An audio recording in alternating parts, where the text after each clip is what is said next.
Well, hello again, everybody. Hope everybody's having a fine holiday. It is December 22nd, and for all my watch collecting fellows, ladies and gentlemen, I wanted to talk a little bit about the hobby and how it is referenced to be a disease, which I wholeheartedly agree. And the reason why I do agree is because I said when I retired early in a few years ago at age 53 with a decent collection. I'd say I had seven Rolexes, various sports models, a Datejust, and a couple of Seamasters. The Bond Seamaster, the 225450 Seamaster. The popular ones that everybody seems to like, all in automatics. I said that was it. No more big ticket items. One of the privileges of being able to retire early has been being able to. I was able to collect watches, expensive watches, but I was able to do it part and parcel, not all at once. And during the period I did collect them, they weren't at the prices they are now, which is rather probably three or four times more than what I paid. For example, probably my more recent one that I bought, and these were used that I bought them in 2014. I picked up a 16700 GMT Master on the Oyster band, and I paid 4,000 even for it, and that was high because we're approaching 2015, 2016. I still want to say 2015, 2016, somewhere around there. I thought that was high for a used one because I was used to, 10 years ago prices or 5 years ago prices. And I thought that was high, and I thought I'd never see any profit. Well, here we are, 7 years later almost, and that watch, that by that price, it's tripled. You can barely touch a 16700 for 12,000 now.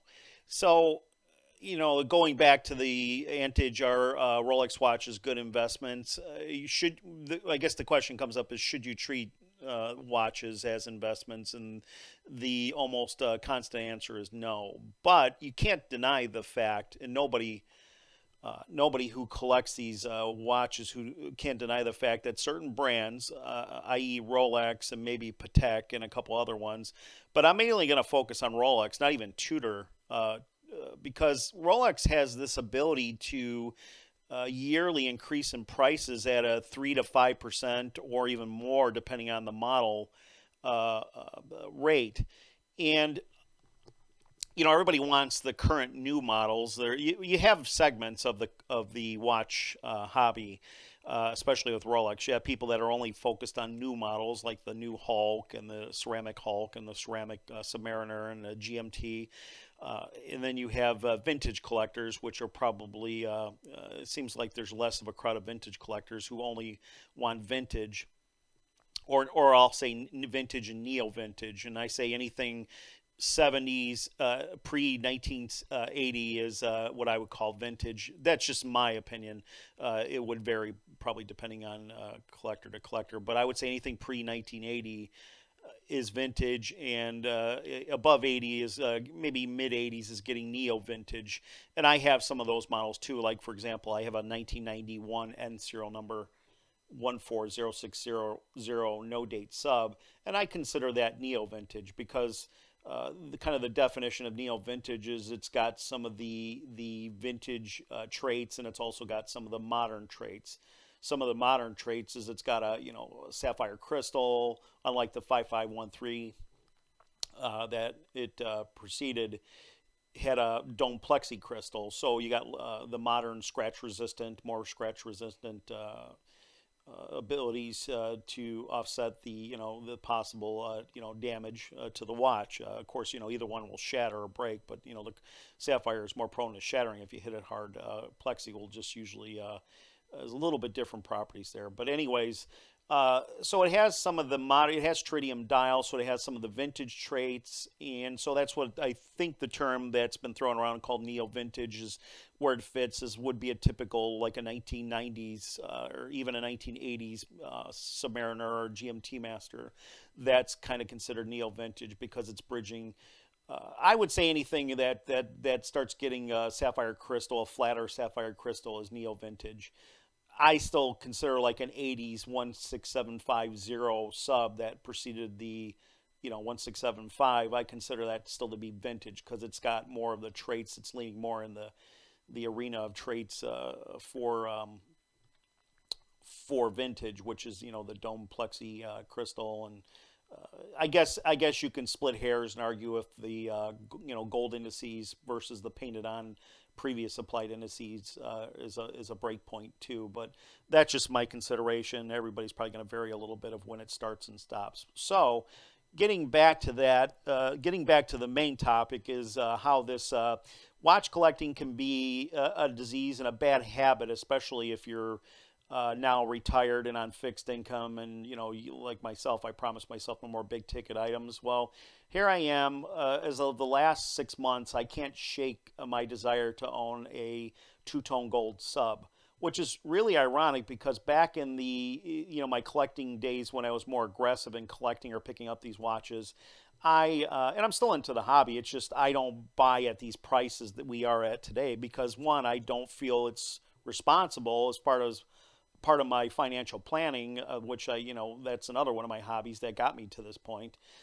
And go Vanguard Total Stock Market, by the way, if anybody needs a recommendation, start there.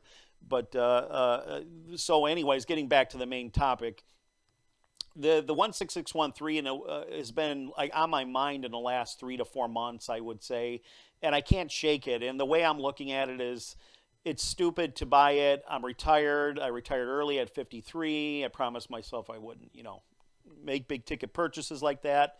I do have a cash reserve bucket that I've maintained to get me to 59 and a half, at least 60 or 61 that I can draw from without touching my my IRAs, because I did move my 401k from work into an IRA. So if anybody is not aware, again, I'm sorry getting off this subject, but real quickly, you can't touch your investments till 59 and a half without penalty. So anyways, or you shouldn't. I recommend not doing it, but I'm no financial planner, so don't listen to me.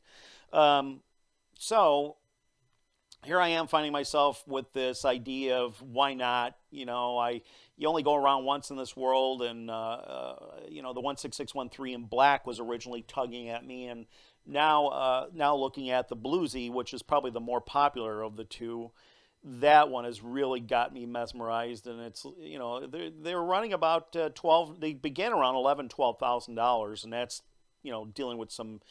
At that price range, you're dealing with tritium, which is what I prefer. I actually prefer tritium over the more modern Swiss Superluminova. Some would say it's stupid, but I prefer tritium because, one, it's that neo vintage or vintage that I lean more towards, and tritium dials Rolex is never gonna produce those again. No watch company is going to produce those again. A painted zinc sulfide mixed with tritium radioactive compound is never going to be probably used again, just because of the new safety standards and guidelines for handling radioactive material to the general public. It even amazes me back in the day that it was, well, of course, and it just was radium. Goes back to when Rolex switched to radium, from radium to tritium in about 60-61. Radium was much more radioactive.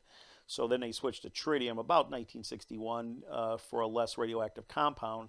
And, you still had workers subjected to those materials. So, in 98, they switched to what you'll see on the dials called Swiss, and those are Luminova. And in 2000, they started using Swiss made, which were Superluminova, but it's the same compound. So I prefer tritium just by collecting standards. And then I started looking at the factor, and I didn't even know it. And I thought I had all my Rolex research up to date, but there's a model that preceded the two-tone sub called the 16803.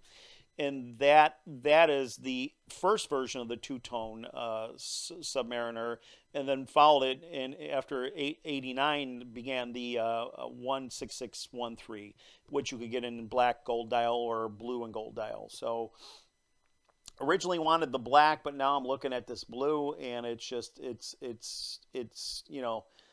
I don't think I can shake it. It seems irresponsible to do it, but are they for what they are they decent investments? Yeah, because I believe, and I can't. No, nobody knows the future. They always talk about this bubble, but I don't believe there is a Rolex bubble, and I believe if I paid 10 or 11,000, if I could get a good deal on a 16803, which I kind of prefer because I like the transition models. Again, more leaning towards the vintage side.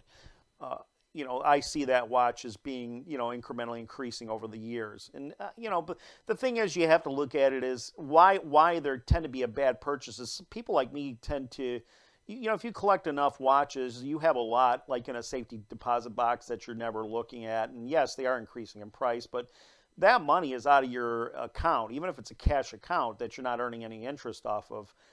That money is out of your account, basically sitting in a safe deposit box where you can't. The only way to liquidate it is if you were to bring it to a pawn shop or a buyer who buys, gray market dealer who buys them and resells them. You're going to have to let them go at a little bit lower of a market price, or just sell it yourself outright to the general public, which has its own pitfalls. But the thing is that money is out of your account and then sitting in a safe deposit box. Is it appreciating? Yes, I believe Rolex models. I believe if you bought a 80, even a 16613 bluesy or a 16803 of any color, either color, just like the stainless steel models, they are appreciating in value yearly also. So I don't think it's a horrible purchase. It's just you got to keep in mind that money's out of your account. If you have that kind of outlay to cash, that's not going to affect your overall ability to live in retirement or whatever. And I'm not floating in a sea of money, but I started planning in my early 20s to retire early, and it would, just by investing in the total stock market. I used to listen to Bob Brinker. He had a show called Money Talk back in the late 80s, early 90s, and that was the thing he pushed was the over the S&P, either one, the S&P 500 Vanguard total stock market versus the Vanguard S&P 500. He preferred the total stock market, and I did that because they're very similar. And just sticking with it and throwing money into it allowed me to retire. So now you have money to live off of, but then you start making these big purchases. It can you got to be careful with this, and that's what I'm trying to tell myself. Don't do it. But like we all know, you only go around this crazy world once, and all of a sudden, still I'm 4 or 5 months into the thought process of rationaling, and that's how long it takes me for me to make a big ticket purchase like that, because it's not a car I can get in and use every day. It's a watch that I'm probably going to wear on my wrist and then bring it to the bank and put it in a safe deposit box, and maybe in 3 months out of my rotation I'll go get it again. And really, I mean, yeah, it's appreciating in value, but until you liquidate it, the money is kind of gone. It's on your wrist, and I'm not one of those collectors that tend to want to sell my watches because I spend so much time, researching it and making the decision to buy a big ticket item. I don't tend to part with stuff because it's just not my nature. So it's not like, that safe deposit box will probably go to somebody else, my wife or whoever, for her to deal with it and liquidate it. So anyways, I thought that just ironic. I don't know if some of you get into the situation if you can't afford it, but you're trying to rationalize it out, saying how nonsensical it is because of situations. It's even if you're working and you're bringing in money, the $10,000, $12,000 can be utilized elsewhere. Even if you were to take at these high stock or mutual ETF levels that we're at right now, currently in December 22nd of 2021, I still think you'll fare better over time just investing the money. But I tend to be a little conservative on that side of it because I wanted cash that was not in the market and it's money to live on. So could I afford it? Yes. Will it affect me long term? No, I don't believe it will. And if I bought a 16803 bluesy or a 16613, will that go up in price from the 12,000? I will probably have to outlay 12 for whatever price. Yeah, I believe it will. That's the gamble. It's like investing. You believe that your stock or your mutual fund or your ETF you bought will increase in value. Well, I do believe Unfortunately, probably for new collectors, the sky's the limit with these, because as supply shrinks, especially with these older models, you can see what happens with the new ones. As demand shrinks, or I'm sorry, as demand increases and supply shrinks, you can see what happens to the prices. It's those who with the highest amount of money can play the game, which is kind of sad. It kind of takes the fun out of it, the whole fun out of the hobby. I liked it. I liked it much better when I could go and buy a used Submariner for $3,000. I remember those days, or $2,000. I remember, back in the 20 years ago, you could go, if you shopped around, you can get a 16610, maybe a early 90s used 16610 for $2,500, and that was screaming expensive back then. But relative to today, it's just we're talking $10, $11, $12,000. It's just, maybe it's more of a psychological game. So I don't know if anybody wants to chime in. Go ahead and do so. Maybe give me some advice. I'm 56 now. I'm going to be 56 in a couple of days. I was born on Christmas, so yeah, Christmas baby. I know how that goes. Maybe it's a treat to myself. I had some major surgery about 2 months ago, and it was kind of a life-saving surgery, I'd call it. And now I'm doing good. I'm on the other end of it. Maybe it's a treat to myself for going through it. But then again, I look at the fact that I have now 8, 10, 12 expensive watches that are sitting in a particular bank, and I go pick them out and wear them. But because they're so expensive now, I am one of those that freaks out if I wear them and I bang them against the door occasionally or something like that. It's like, you see your investment shrinking. So again, I don't think these prices, and I have no control over this, and neither do you, but it's not a good thing. That's where a nice Seiko SKX007 comes in, or an Orient. You can, well, at least this SKX007, when you could get it.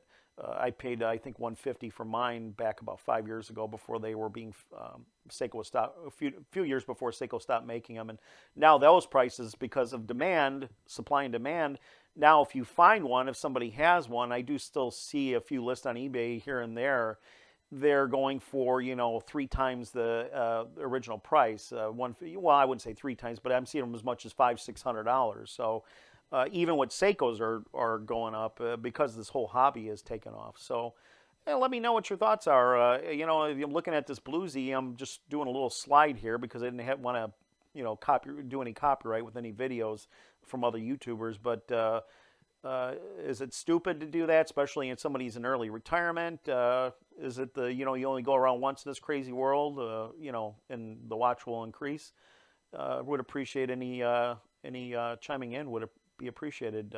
And thanks, and have a happy holiday, happy Christmas, New Year's, and hopefully it'll be a nice holiday for you all. And please subscribe. Okay, thanks.